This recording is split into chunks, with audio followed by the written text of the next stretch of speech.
A Korean lonely mobster cannot get a table on his birthday until a single mother waves at him.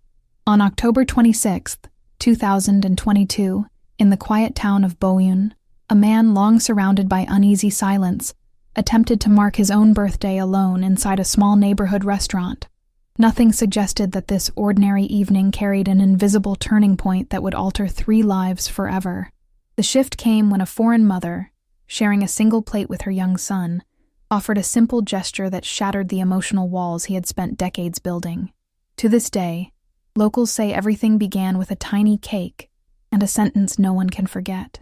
Before we continue, follow the channel, like this video and comment where you are watching from.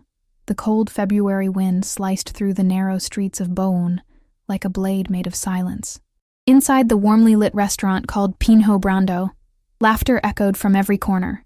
Families celebrating small victories, couples sharing intimate conversations, elderly friends reminiscing over soju and kimchi jjigae. The air smelled of grilled galbi and freshly steamed rice, a symphony of comfort that made the world outside feel distant and irrelevant. But for Seo Jang-mook, standing motionless at the entrance, that warmth might as well have been separated by an ocean. He was 41 today, 41 years of breathing, existing, occupying space in a world that had learned long ago to look past him, not through him, past him, as if acknowledging his presence required an effort no one was willing to make. Jang-mook adjusted the collar of his dark wool coat, a gesture born more from nervousness than cold. His hands, large and rough, betrayed a life spent doing things he rarely spoke about. His face carried the kind of weariness that doesn't come from sleepless nights alone, but from years of carrying weight no one else could see. He had chosen this restaurant deliberately. It wasn't flashy. It wasn't expensive. It was the kind of place where ordinary people came to feel a little less ordinary for an hour or two. He thought maybe, just maybe, he could blend in, disappear into the background. Pretend for one evening that he was just another man celebrating another unremarkable birthday. The hostess noticed him first. Her smile faltered for a fraction of a second, so brief that most wouldn't catch it. But Jang-mook had spent a lifetime reading those micro-expressions, the slight tightening around her eyes, the way her fingers curled inward. She recovered quickly, professionally, but the damage was done. "Good evening, sir. How many in your party?" "Just one." His voice was softer than his appearance suggested, almost apologetic. She glanced toward the dining area, then back at him. "Let me check with the manager." Jang-mook nodded, hands sliding into his pockets. He watched her walk away, her steps just a little faster than necessary. Around him, conversations continued. A child laughed. Silverware clinked against ceramic bowls. No one looked at him directly, yet everyone seemed aware of his presence, the way you sense a shadow moving at the edge of your vision. Manager Heo Sang-gil emerged from the back, wiping his hands on his apron. He was a round-faced man in his 50s, the kind of person who'd built his life on reading people quickly and accurately. His eyes met Jang-mook's for exactly 2 seconds before shifting to somewhere over his left shoulder. "Mr. Seo."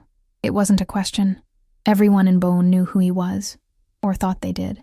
"I was hoping for a table, just for one." Heo Sang-gil's jaw tightened almost imperceptibly. "I'm very sorry, sir, but we're fully booked tonight." Jang-mook's gaze drifted across the dining room. 3 tables sat completely empty. Another had only 2 people at a 6-person table. The lie hung in the air between them like smoke, visible and suffocating. "I see." Jang-mook's voice carried no anger, no indignation, just the flat acceptance of someone who'd heard variations of this rejection more times than he could count. "Thank you for your time." He turned to leave, but his feet didn't move immediately. For a moment, just a heartbeat, he stood there, absorbing the scene, the warmth, the belonging, the casual intimacy of people who didn't think twice about occupying space in the world. It was his birthday, 41 years old, and he couldn't even buy himself dinner. The thought settled in his chest like a stone sinking to the bottom of a frozen lake. "If you'd like, you can sit here."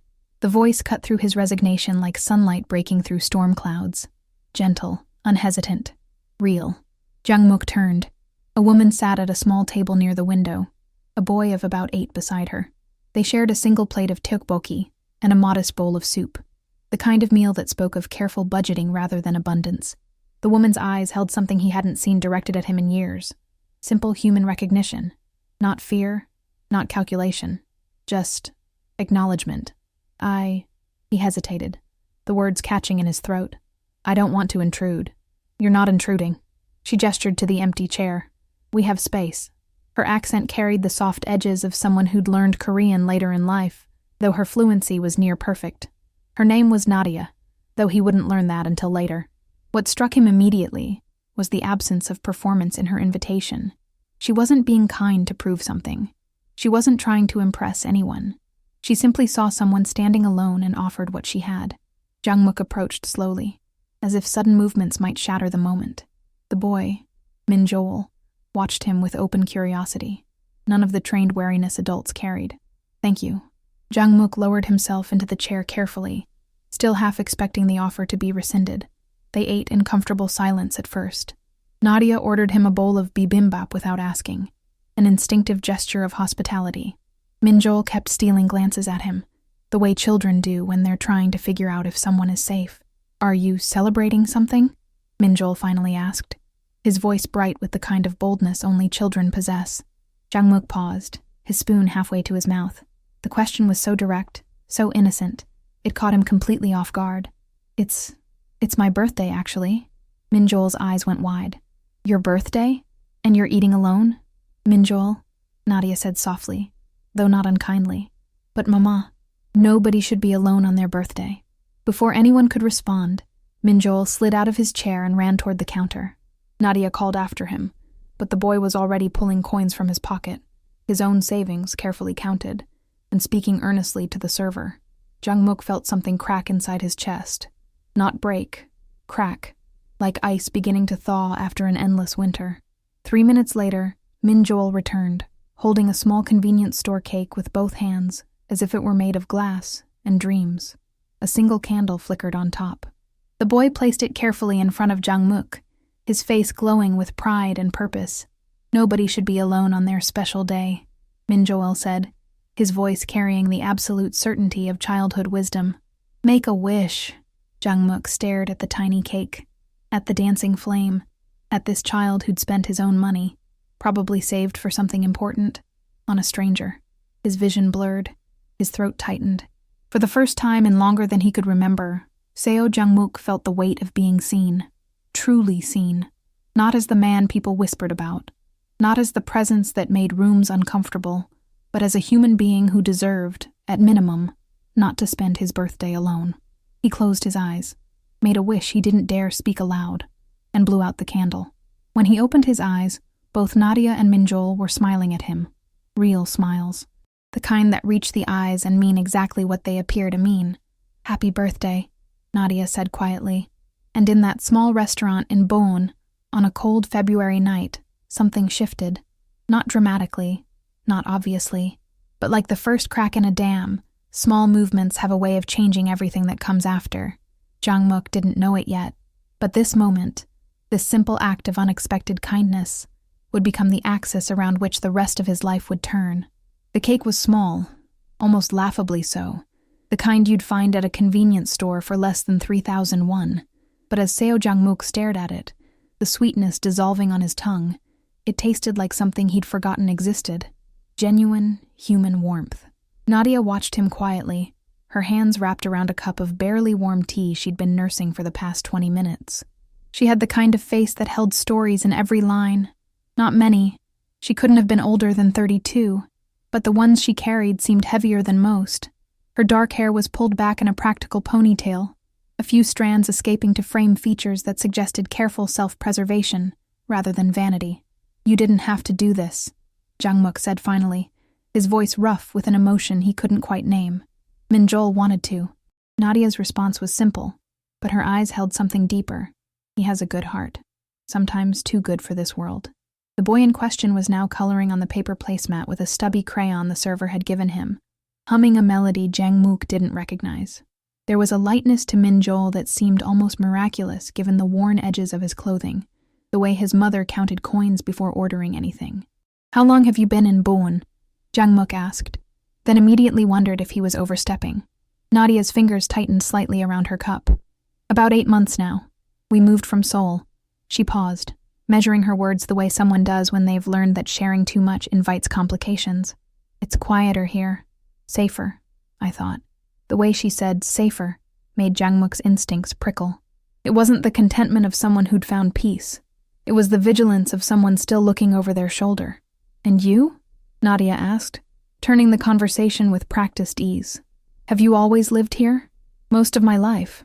Jangmuk set down his fork, realizing he'd barely touched the bibimbap she'd ordered for him.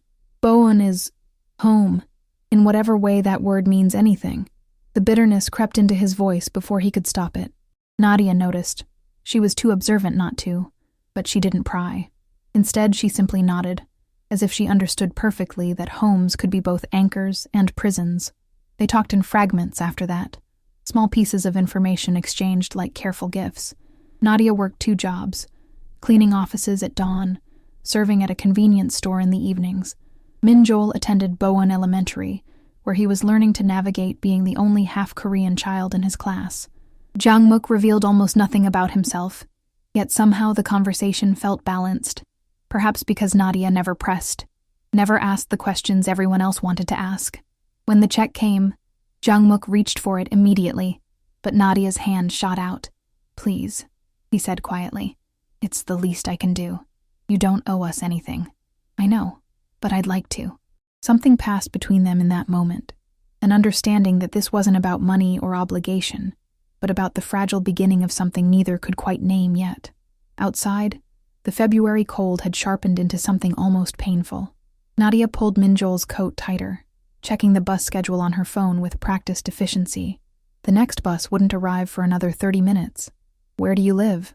Jangmuk asked. Yongdudong, near the old textile factory. He knew the area. Small apartments, most of them older than the tenants who rented them. The kind of neighborhood where people kept to themselves because everyone had reasons for needing invisibility. Let me drive you. No, really, we're fine. Please. He surprised himself with the insistence in his voice. It's too cold for him to wait outside. Nadia looked at Minjol, whose lips were already taking on a bluish tint despite his coat, then back at Jangmuk. Whatever calculation she was running in her head, she finally nodded. His car was a black Genesis G80, understated but unmistakably expensive. Nadia's expression flickered with something. Uncertainty, maybe recalculation. But she helped Minjol into the back seat without comment. They drove in silence, the heater gradually filling the space with warmth. Minjol fell asleep almost immediately, his head lolling against his mother's shoulder. Jangmuk watched them in the rearview mirror, this woman and her son, existing in their own private universe of careful survival and fierce love. When they reached the address, Nadia gently woke Minjol.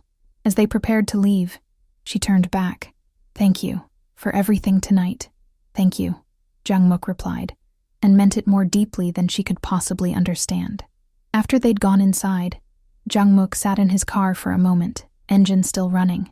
He noticed their bus stop shelter up the street, empty, cold, exposed to the wind. Without thinking too hard about why, he reached into his back seat and grabbed the compact umbrella he kept there.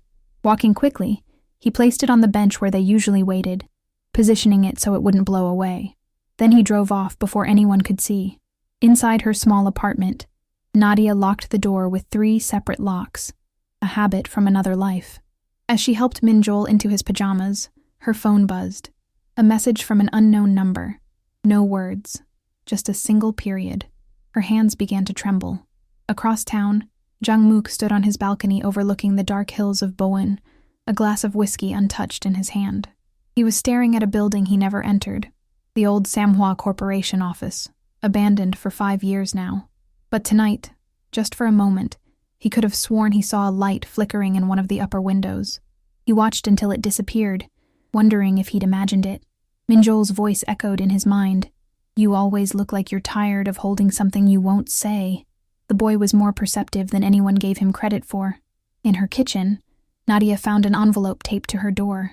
Thin, white, anonymous. She stared at it for a full minute before her hand stopped shaking enough to open it. The envelope felt heavier than paper should feel. Nadia stood in her narrow kitchen, the fluorescent light buzzing overhead like a trapped insect, staring at the cream-colored paper in her hands. Minjol was asleep in the next room, his breathing soft and steady through the thin walls. She'd checked on him twice already, a habit born from years of needing to know exactly where he was, that he was safe, that nothing had changed in the 30 seconds since she'd last looked. With trembling fingers, she opened the envelope. Inside, folded with almost geometric precision, were 500,001 notes, crisp, unmarked, and beneath them, a single sentence written in elegant Korean script. For the days when the world feels too heavy to carry alone. No signature, no name, but Nadia knew. She sank into the plastic chair at her small dining table, the same table where Min-Joel did his homework, where they ate their modest meals, where she'd cried silently more times than she could count after he'd gone to bed. The money sat in front of her like an accusation and an answer simultaneously. 2.5 million won, nearly 2 months of her combined wages from both jobs. It was the difference between surviving and breathing, between counting every coin for the bus and maybe, just maybe, buying Min-Joel new shoes that actually fit, instead of stuffing newspaper in the toes of ones too big. But accepting it meant something. Opening a door she'd spent 8 months keeping firmly shut. Allowing someone into the carefully constructed fortress of self-sufficiency she'd built around herself and her son. Trusting, and trust, Nadia had learned through scars both visible and hidden, was the most dangerous currency of all. She thought about Jang Mook's face in the restaurant, the way genuine surprise had cracked through his carefully maintained composure when Min-Joel brought the cake. The softness in his eyes that contradicted everything about his imposing presence. The gentleness with which he'd insisted on driving them home, as if the offer itself was something he needed more than they did. But she'd also seen the way people looked at him, the fear dressed up as respect, the space that formed around him like a force field, the manager's barely concealed anxiety. Whatever Seo Jang-mook was involved in, it lived in shadows that Nadia had spent 8 months trying to escape. Her phone buzzed. Another message from the unknown number. This time, just 3 words. Still watching. Always. Her blood turned to ice. Across Boeun, in an office that overlooked the sleeping city, Jang-mook sat behind a mahogany desk that had cost more than most people earned in a year. Papers spread before him. Contracts, reports, photographs. His assistant, a thin man named Park Gi-taek who'd worked for him for 7 years, stood at attention near the door. The inquiry has intensified, Park said carefully. They've traced back to the Daejeon situation. Found connections we thought were buried. Jang-mook's jaw tightened. The Daejeon situation. 3 years ago. A series of decisions that had seemed necessary at the time but left traces like blood in water. Invisible. Until someone knew where to look. How much do they know? Enough to ask uncomfortable questions. Not enough to prove anything concrete. Park hesitated. Sir, perhaps it would be wise to maintain a lower profile for a while. Limit new associations. Jang-mook's hand stilled on a photograph that had fallen from one of the folders. A picture from 15 years ago. Younger faces, different lives, promises that turned to ash. He stared at it for a long moment, before sliding it back into the folder without comment. I'll handle it, he said finally. After Park left, Jang-mook stood at his window, looking out at the lights of Boeun scattered across the valley like earthbound stars. He thought about Nadia's careful way of speaking, the practiced efficiency with which she counted money, the 3 locks on her door he'd noticed when they'd arrived. She was running from something too. The realization settled over him with the weight of recognition. 2 people trying desperately to outrun their own shadows, briefly intersecting in a moment of unexpected humanity. He wondered if she'd found the envelope yet, wondered if she hated him for it. In the northern district of Boeun, Yoon-dari peered through her curtains at the apartment building across the street. She'd seen the car that dropped off the foreign woman and her son earlier. Expensive, distinctive, unmistakable. And she'd seen who was driving. Dari had lived in Boeun for 43 years. She knew everyone's business, or thought she did. She knew what Seo Jang-mook represented, the whispers that followed him like smoke. And now that woman, that outsider who'd moved into their neighborhood with her too quiet son and her too many secrets, was getting involved with him. Nothing good could come from this. She picked up her phone and dialed her sister-in-law. You won't believe what I just saw. At Boeun Elementary, in a classroom that still smelled faintly of chalk and children's lunches, a janitor noticed something odd. A man in a dark jacket had been sitting in a car across the street for the past hour, watching the building. When the janitor stepped outside to smoke, The car drove away slowly, deliberately. He thought about mentioning it to the principal, then decided it was probably nothing. Back in her kitchen, Nadia made her decision. She placed the money back in the envelope with hands that had finally stopped shaking. Tomorrow, she would find Seo Jang-mook and return it. She would thank him for his kindness, but explain that she couldn't accept this, that some doors needed to stay closed, that survival sometimes meant refusing help, no matter how desperately you needed it. She would be polite, firm, final. The decision brought her a moment of calm. She tucked the envelope into her purse and finally allowed herself to sleep. But at 3 a.m, Nadia woke to the sound of footsteps in the hallway outside her apartment. Slow, deliberate. Stopping right at her door, she held her breath, every muscle frozen, listening. After an eternity, the footsteps moved away. When she finally worked up the courage to check the peephole, the hallway was empty. But taped to her door was another envelope, smaller this time. Inside, a single photograph, Min-jol walking home from school, and on the back, written in the same elegant script as before, some debts can't be refused. Nadia didn't sleep for the rest of the night. She sat on the floor beside Min-jol's futon, her back pressed against the wall, watching the thin line of light beneath the door as if it might reveal the shadow of whoever had left that photograph. Her phone lay in her lap, the emergency number pre-dialed, her thumb hovering over the call button. Every creak of the old building, every distant sound of traffic, every whisper of wind against the windows, made her heart hammer against her ribs like a trapped bird. The photograph sat on the kitchen counter where she'd left it, face down, as if not seeing it might make it less real. When dawn finally broke through the curtains, pale and hesitant, Nadia moved through her morning routine on autopilot.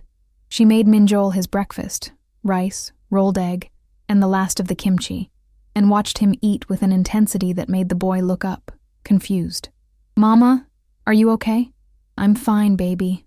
The lie tasted like copper on her tongue. "Just tired." "You're always tired lately," Min-jol said, his voice carrying that particular note of childhood concern that breaks hearts. "Is it because of work?" "Something like that." She forced a smile that felt like cracking ice. "Finish your breakfast. You'll be late for school." But when it came time to walk him to the bus stop, Nadia found herself scanning every face, every parked car, every shadow. The morning crowd of Bowen moved around them with their own preoccupations. Ajumas heading to the market, salary workers trudging toward the bus terminal, students chattering about weekend plans. Normal life, continuing obliviously while her world tilted on its axis. At the bus stop, she held Min-jol longer than usual. "Mama, you're squeezing too hard." He laughed, but hugged her back anyway. "Go straight to school, straight home after. No stopping anywhere. Promise me." Something in her voice made him pull back to look at her face. "I promise." She watched the bus until it disappeared around the corner, then stood there for another 5 minutes, unable to make her feet move. For 3 days, Nadia avoided everyone. She took different routes to work, kept her head down, spoke to no one beyond what was absolutely necessary. At the convenience store, she worked her shifts in a fog of hypervigilance, jumping every time the door chimed, searching every customer's face for signs of threat or recognition. Min-jol asked repeatedly about the nice man from the restaurant, his child's heart unable to understand why something that felt good had to be avoided. Each time, Nadia changed the subject with increasing desperation, until finally Min-jol stopped asking, sensing the invisible wall his mother had erected. But the boy's silence felt worse somehow, like she was teaching him that kindness was dangerous. That connection meant pain, all the lessons she'd sworn she'd never pass on to him. Across town, Seo Jang-mook felt the distance like a physical thing. He'd seen Nadia once, walking quickly past his building with her head down, arms wrapped around herself despite the warming March weather. He'd moved toward the window instinctively, then stopped himself. The message was clear. Whatever brief connection they'd formed had been severed. It shouldn't have hurt as much as it did. Park Gi-tak noticed the change in his employer immediately. Jang-mook had always been controlled, measured, his emotions locked behind walls built over decades. But now there was something else, a hollowness that manifested in distraction, in moments of staring into space, in a glass of whiskey left untouched on his desk for hours. "Sir," Park ventured carefully one afternoon, "the Cheongju development contracts need your signature." Jang-mook looked at the papers as if seeing them from a great distance. "Right, of course." He signed without reading them, which was so unlike him that Park felt a flutter of concern. At Bone Elementary, whispers had begun to circulate. Yundari had done her work with surgical precision, dropping comments here and there like seeds in fertile soil. That foreign woman and her son. Seen getting into Seo Jangmuk's car. You know what kind of business he's involved in. Poor child. What kind of environment is that? The other mothers at school pickup started to watch Nadia differently, not with outright hostility. This was Korea, where such things remained polite on the surface, but with a cool distance that spoke volumes. Conversations stopped when she approached. Invitations for Min Joel to play with other children mysteriously dried up. Min Joel felt it too, though he didn't have words for what was happening. The other kids weren't mean exactly, but the easy camaraderie he'd been carefully building over months suddenly had walls around it. He ate lunch alone more often. At recess, he found himself watching other children play rather than joining them. He didn't tell his mother. She already looked so worried all the time. One afternoon, as Nadia waited outside the school, a woman approached her. Middle-aged, expensive handbag, the kind of careful makeup that suggested effort disguised as effortlessness. "You're Min Joel's mother?" "Yes." Nadia's defenses went up immediately. "I'm president of the Parents' Association. We've been concerned." The woman's smile didn't reach her eyes. "About certain associations that might reflect poorly on the school community." The words were wrapped in silk, but the blade underneath was unmistakable. "I don't know what you're talking about." "Of course not." The woman's smile sharpened. "But in a small town like Boyun, reputation matters, for everyone's sake, especially the children's." She walked away before Nadia could respond, leaving her standing there, shame and rage warring in her chest. That evening, at the Pinho Brando restaurant, manager Heo Sang-gil posted a new policy on the front door. Management reserves the right to refuse service or external assistance to any patron at their discretion. Everyone in Boeun knew exactly who the policy was aimed at. In his office, Jangmuk received a package from Park.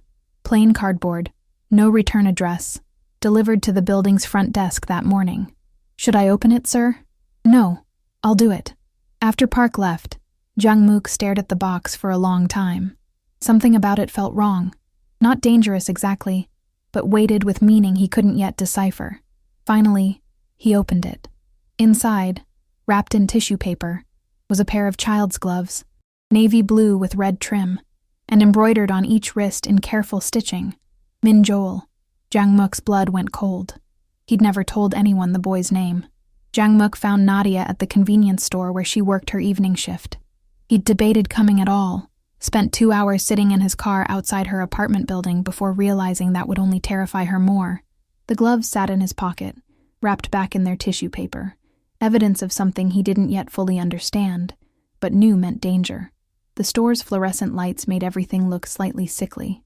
Nadia was restocking shelves, her movements efficient and mechanical. She didn't see him enter at first, and for a moment, Jangmuk just watched her. This woman who'd shown him an unexpected kindness that had somehow unraveled into something threatening for both of them. When she finally looked up and their eyes met, every emotion flickered across her face in rapid succession. Surprise, fear, anger, and something else he couldn't quite name. She glanced toward the back room where her manager sat, then back at him. "I can't talk right now," she said quietly, her hands gripping a package of ramyeon so tightly the plastic crinkled. "I need 5 minutes, please." "You need to leave." "Nadia, don't."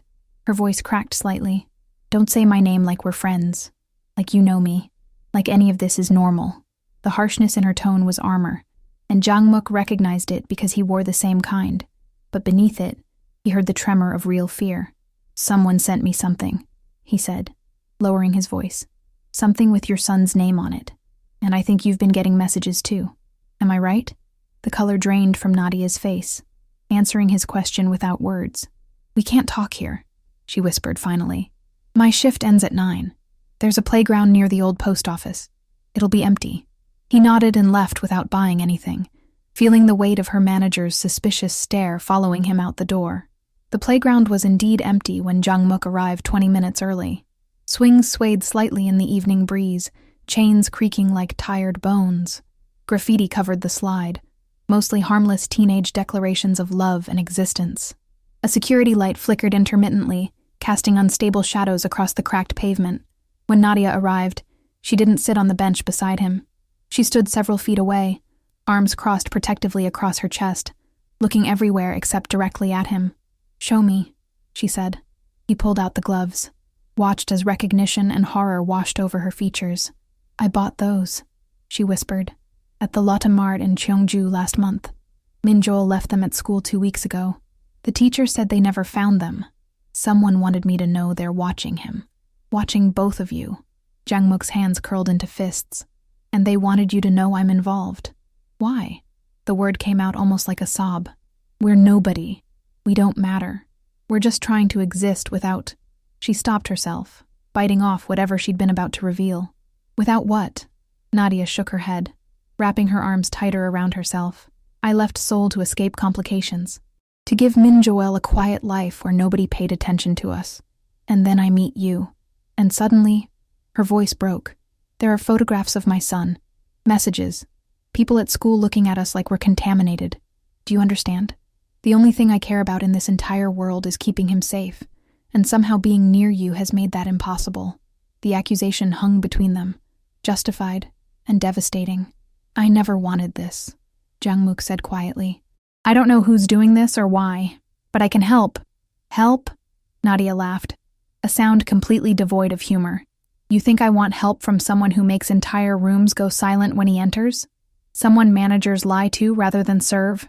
Whatever you're involved in, whatever shadow you cast, it's exactly what I've spent 8 months running from. Then tell me what you're running from. Maybe—" "No." The word was absolute. "I don't owe you my story. I don't owe you anything except maybe gratitude for one kind evening that's turned into a nightmare." She was right, and Jangmuk knew it. But the thought of walking away, leaving her and Min-Joel vulnerable to whoever was orchestrating this, felt impossible. "I'll back off," he said finally. "Completely. I'll make sure everyone knows we're not connected.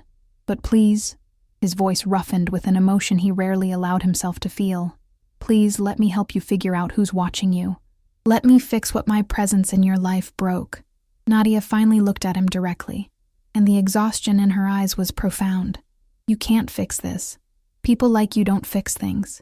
You just move problems around until someone else has to deal with them." The words struck like a physical blow, not because they were cruel, but because they held a truth Jangmuk had spent years avoiding. Before he could respond, Nadia's phone rang. She answered it, and Jangmuk watched her face transform from weary resignation to pure panic in the space of a heartbeat. "What? When?" "I'm coming right now." She was running before she hung up, and Jangmuk ran after her. "What happened?" "Min-Joel." Her voice was strangled with terror. "The Hagwon called. He went to the bathroom 20 minutes ago and never came back. They've searched everywhere. He's gone." They drove to the academy in silence, punctuated only by Nadia's ragged breathing. The building was lit up, teachers and staff standing outside looking anxious and guilty in equal measure. Min-Joel's homeroom teacher bowed repeatedly, apologizing with increasing desperation. "We never thought. The bathroom is right across the hall. We checked after 5 minutes." But Nadia wasn't listening. She was already inside, calling Min-Joel's name, her voice climbing toward hysteria. Jangmuk was about to join the search when he heard a small sound from the side alley. He moved toward it, and there, sitting behind a dumpster with tears streaking his face, was Min-Joel. "Hey," Jangmuk said softly, crouching down. "Your mom is looking for you." Min-Joel looked up, his expression mixing relief and shame. "I'm sorry, I didn't mean to scare anyone.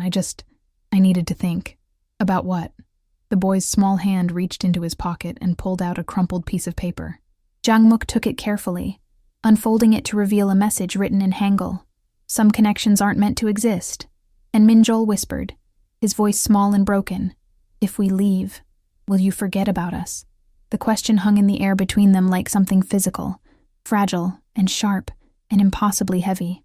Jangmuk stared at this 8-year-old boy whose eyes held far too much understanding of how the world worked, of how people disappeared from each other's lives, of how connection could be a luxury some weren't allowed to keep.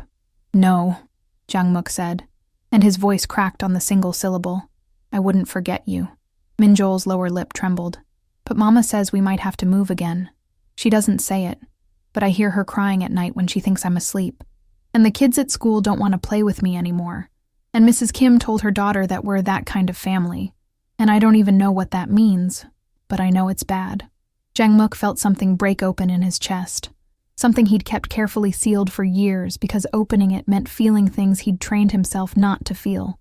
He reached out slowly, giving the boy time to pull away if he wanted to, and placed a hand on his shoulder. None of this is your fault. Or your mother's. You understand that? Then whose fault is it?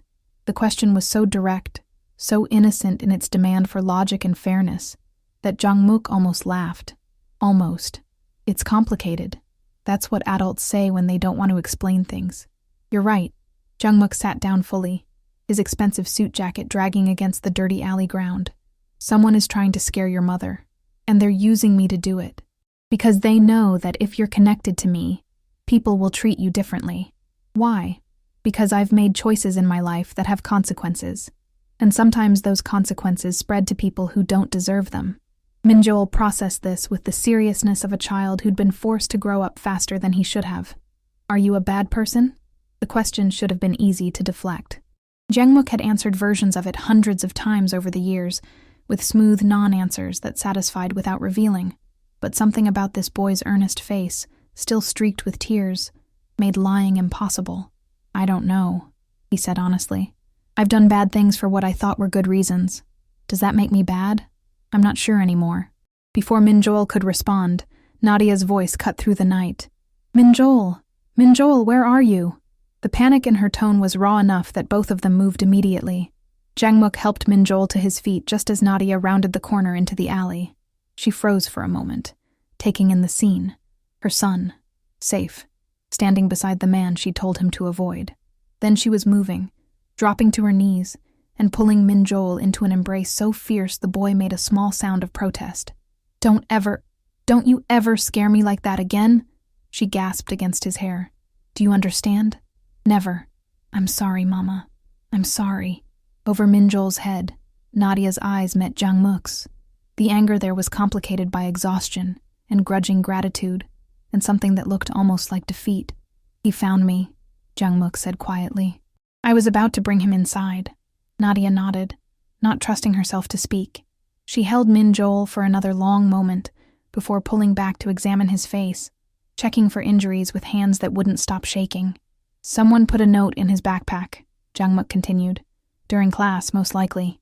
The shaking in Nadia's hands intensified. What did it say? Mama, Min-joel started, but she cut him off. What did it say? Jang-muk handed her the crumpled paper, watched as she read it, her face going from pale to ashen. When she looked up, there were tears streaming down her cheeks. Not the quiet kind, but the angry, frustrated kind that spoke of limits reached and surpassed. Who's doing this? Her voice was barely above a whisper. Why? We're nobody. We have nothing. We matter to no one except each other. So why won't they just leave us alone? I don't know yet, but I'm going to find out. No. Nadia stood, pulling Min-joel up with her. You're going to stay away from us. Completely. Obviously, whoever this is wants us to know that being near you is dangerous, so fine. Message received. We'll go back to being invisible.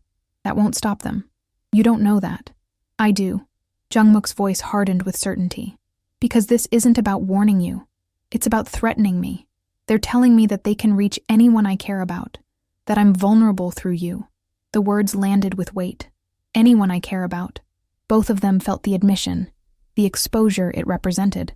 Then they've won, Nadia said bitterly. Because I won't let Min-joel be used as leverage in whatever game you're part of. I won't. She turned to leave, but Jang-muk spoke again, and this time his voice carried something she hadn't heard before. Desperation. What if I told you I know who's doing this? Nadia stopped walking. What if I told you it's not about me at all? That someone has been watching you since before we ever met? She turned slowly. Min-joel's hand clutched in hers. What are you talking about? Yundari, your neighbor. She's been spreading rumors, yes, but she didn't write that note. Jang-muk pulled out his phone, showed her a photograph his people had taken that afternoon. This woman has been asking questions about you all over Bone. Not about me, about you, your history, where you came from, why you moved here. The photograph showed a woman in her 50s, nondescript, the kind of face that disappeared in crowds. But Nadia's reaction was immediate and visceral. She went completely rigid, her breathing shallow. "You know her," Jungmook said. It wasn't a question. "That's..." Nadia's voice failed. She tried again. "That's my ex-husband's sister." And suddenly, like puzzle pieces sliding into place, the entire picture shifted. This wasn't about Jungmook at all. It never had been. Someone had been hunting Nadia long before she'd offered him a seat in that restaurant. Meeting him had just given them a new weapon to use. Minjol looked between the two adults, his young face creased with confusion and growing fear. "Mama, who is that?" But Nadia couldn't answer. She was staring at the photograph like it was a death sentence. And in a way, Jungmook realized, maybe it was. They sat in Jungmook's car outside Nadia's apartment building for over an hour, while Minjol slept in the back seat, exhausted from fear and tears. The heater hummed softly, creating a cocoon of warmth against the March cold, but neither adult felt it. They existed in a space beyond physical comfort, trapped in the aftermath of revelation. Nadia spoke in fragments, her voice hollow with the kind of exhaustion that goes bone deep. "His name was John Tae-sung.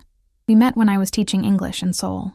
He seemed kind at first, gentle, said he loved that I was different, that I saw the world in ways he'd never considered." She paused, staring at her hands folded in her lap. Jungmook didn't push. He'd learned long ago that some stories needed space to breathe. The control came slowly. So slowly I didn't recognize it until I was already trapped. First, it was suggestions about my clothes. He preferred I dress more modestly. Then about my friends. They were bad influences, he said, taking me away from our family time. Then about my job. Why did I need to work when he could provide for us? Her voice cracked slightly. By the time Minjol was born, I was living in a beautiful apartment in Gangnam, wearing expensive clothes I never chose, surrounded by his family who watched my every move. His sister, Jeon Miran, was the worst. She treated me like property her brother had acquired. Like I should be grateful for the privilege of serving their bloodline. Jungmook felt rage building in his chest, hot and sharp. "How did you get out?" "I didn't. Not at first." Nadia's laugh was bitter. "I tried to leave 3 times. Each time they found me within days. Tae-sung never physically hurt me. He was too smart for that.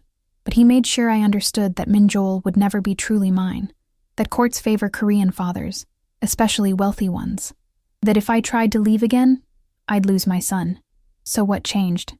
Tae-sung had a business associate who took an inappropriate interest in me, made comments, found excuses to be alone with me. When I told Tae-sung, he accused me of encouraging it, of being unfaithful. The argument escalated, and for the first time, I saw real violence in his eyes. Her voice dropped to barely above a whisper. That night, while he slept, I took Minjol and ran. Really ran. I had money saved, small amounts hidden over months. I bought a bus ticket to Daejeon, then another to Cheongju, then finally to Boeun.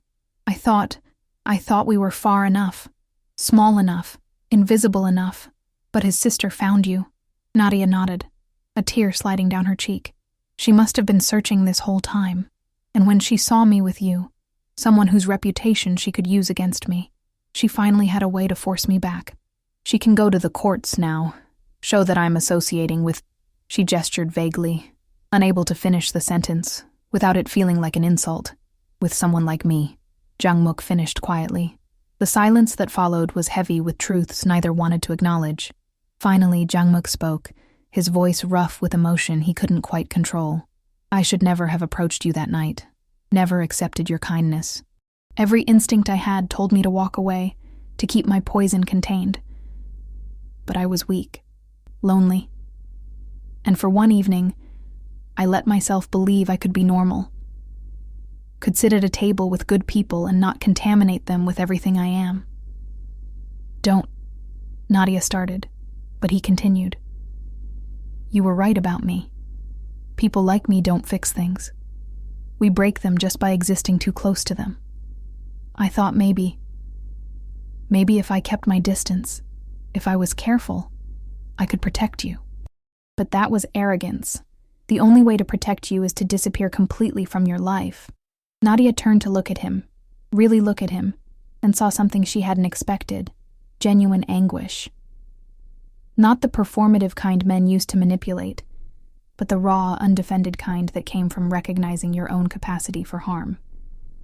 "So that's it?" Her voice shook. You're just going to walk away? What else can I do? Stay close and give them more ammunition. Every moment we're connected, your case gets weaker. Every conversation we have, every time we're seen together, it's another piece of evidence that you're an unfit mother.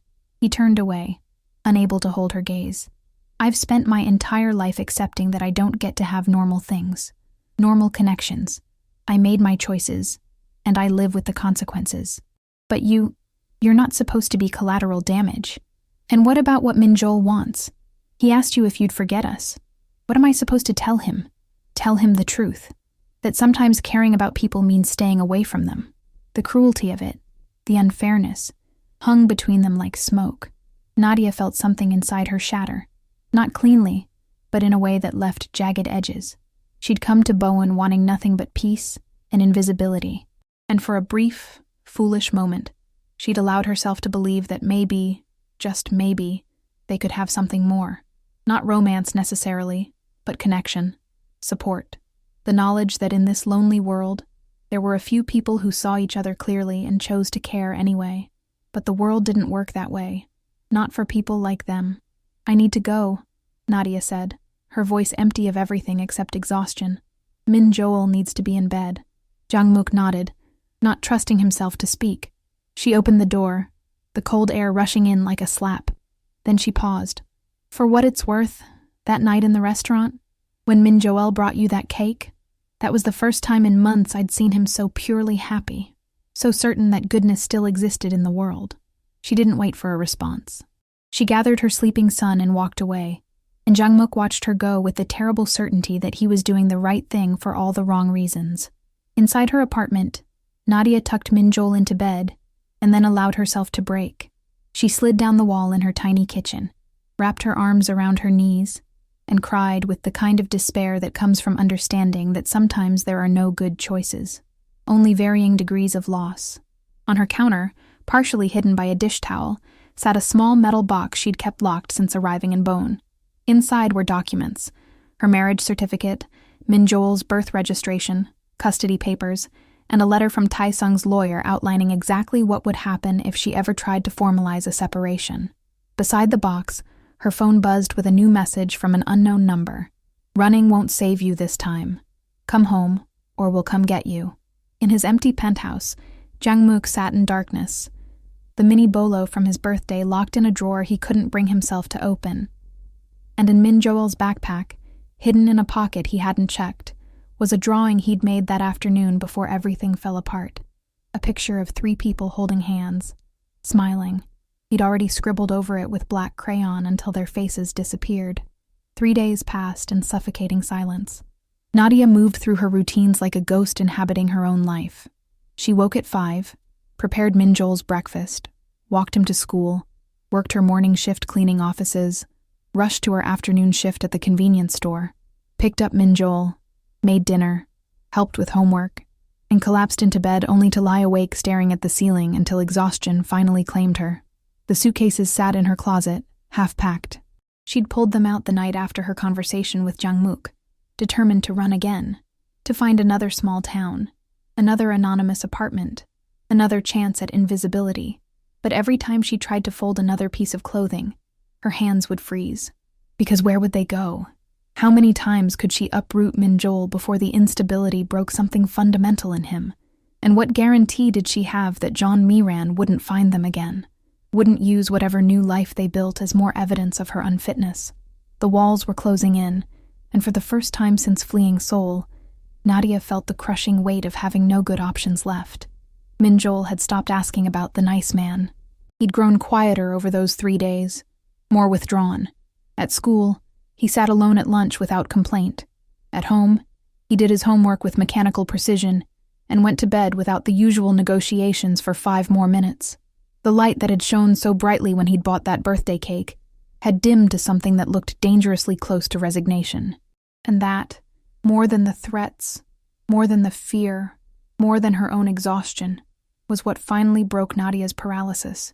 She couldn't teach her son that caring about people meant running away, that connection was something to be avoided rather than treasured, that the world was so cruel, that kindness itself became a liability. On the 4th morning, Nadia made a decision. She called in sick to both her jobs, the first time she'd missed work in 8 months, and took Minjol to the Bowen Lake. They sat on a bench overlooking the water, watching morning mist rise off the surface like ghosts finding their way home. "Mama?" Minjol's voice was small. "Are we leaving again?" "I don't know yet, baby."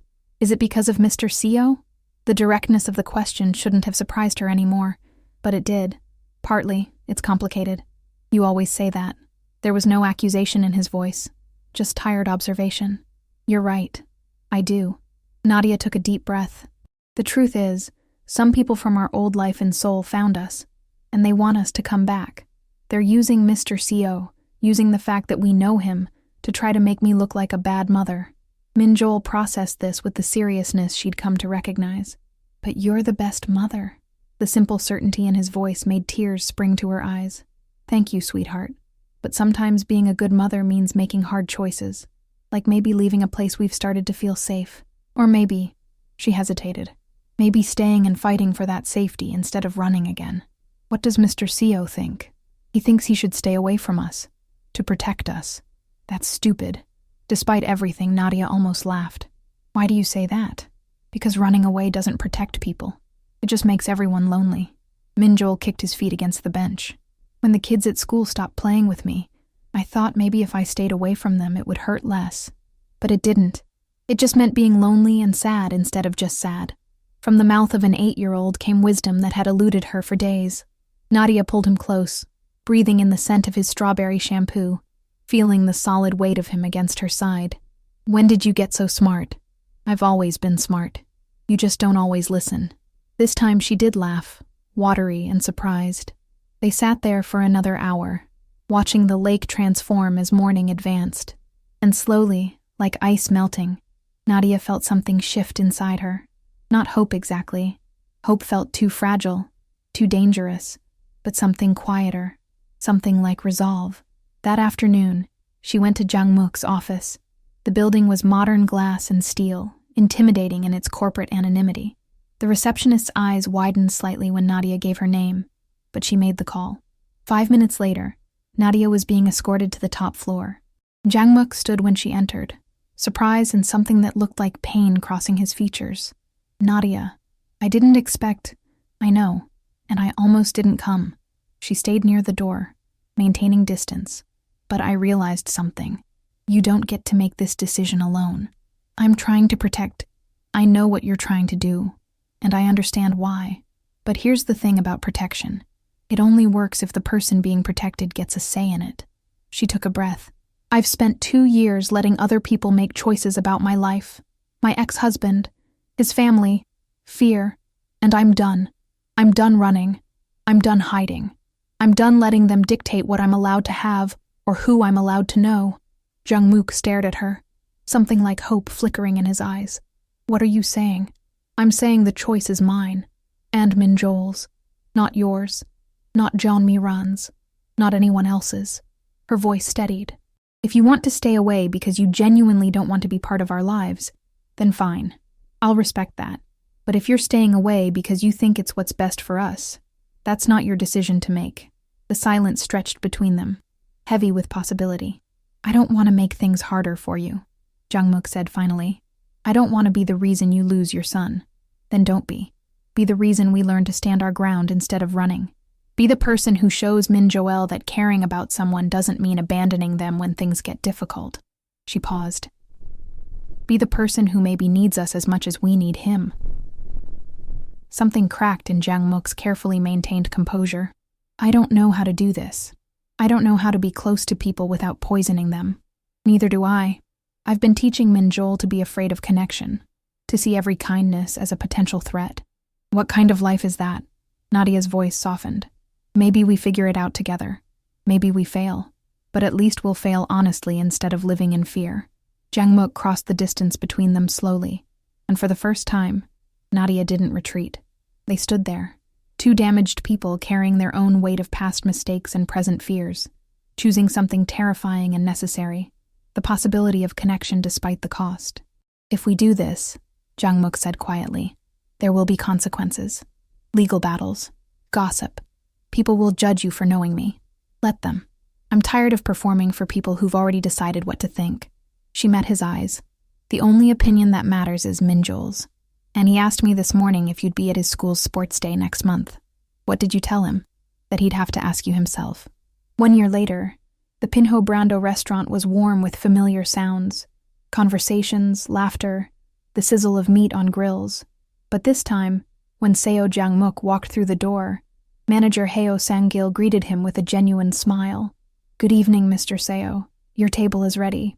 At a corner table sat Nadia and Min Joel, a small cake already in place. As Jangmuk approached, Min Joel stood up, his smile bright and uncomplicated. "Happy birthday. We got you a bigger cake this time." Jangmuk sat down, and this time there was no hesitation, no fear of contaminating them with his presence. Just the simple, profound gift of being known and accepted anyway. Nadia raised her glass of water in a quiet toast. "To another year. May it be lighter than the last. To family," Minjol added, with the confidence of a child who'd learned that family wasn't always about blood. Sometimes it was about choice. Jangmuk looked at them both, these people who'd taken his loneliest night and transformed it into something that resembled hope. "To second chances," he said softly. As they ate, Minjol pulled something from his backpack, a new drawing, carefully colored. 3 people holding hands, smiling. "I remade it," he said simply, because the first one didn't have the right ending. And Jangmuk, who'd spent 42 years believing he didn't deserve uncomplicated joy, felt something unfamiliar and precious. The understanding that belonging wasn't about being perfect. It was about being seen, fractures and all, and choosing to stay anyway. The path forward wouldn't be easy. John Miran's threats hadn't disappeared, though Jangmuk's lawyers had managed to delay legal proceedings. The gossip continued, though quieter now, but they faced it together, not because the problems had been solved, but because they'd learned that some battles are worth fighting not for guaranteed victory, but for the simple right to define your own life. Minjol hung the drawing on Nadia's refrigerator when they got home that night, right next to a photo from the sports day where Jangmuk had cheered louder than any other parent. "It's not about staying or leaving," the boy had said that day, wise beyond his years. "It's about remembering that you matter to us." And finally, Jangmuk believed him. In the end, this story is not about power, status, or the shadows that follow a person's name. It is about the quiet, unseen fractures that every human carries, and how a single gesture can slip through those cracks and change the course of a life. What would you have done if you were the one sitting alone on your own birthday, watched by everyone yet seen for no one? And what would you have done if you were the mother, choosing whether to welcome a stranger who carried both silence and sorrow in his eyes? These questions linger because they touch a truth we often avoid. Kindness is never small, and loneliness is never simple. As the years pass, the memory of that night in Bowen becomes less about the details and more about the message it leaves behind. Fate does not always arrive with thunder. Sometimes it sits quietly at the next table, waiting for courage to bridge the distance. If you were given the chance to change someone's path with a single act, would you take it? Would you let fear guide you? Or would you choose connection, even when the world tells you to look away? These are the crossroads that shape us in ways no one else will ever witness. So when you walk away from this story, carry this with you. The smallest invitation can rewrite the ending of a life, including your own. And perhaps, just perhaps, the real mystery is not why certain people enter our path, but whether we recognize the moment when everything could shift.